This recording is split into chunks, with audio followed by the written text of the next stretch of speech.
আমরা জেনে বুঝে বা না জেনে না বুঝে অনেকজনকেই অভিশাপ দিয়ে থাকি,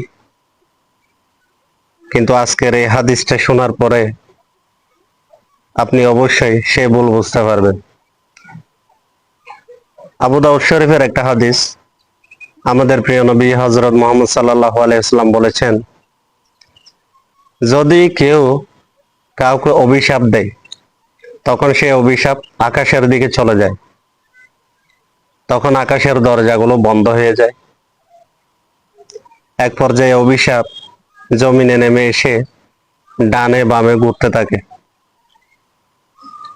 এমন সময় যাকে অভিশাপ দেওয়া হয়েছে সে যদি সেই অভিশাপের যোগ্য হয়, তখন অভিশাপ তার প্রতি পতিত হয়।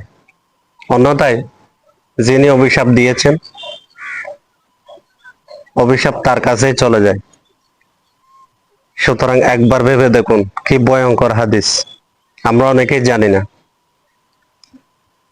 তো আজকের এই ভিডিওটা বেশি বেশি শেয়ার করে দিবেন যেন সবাই জানতে পারে।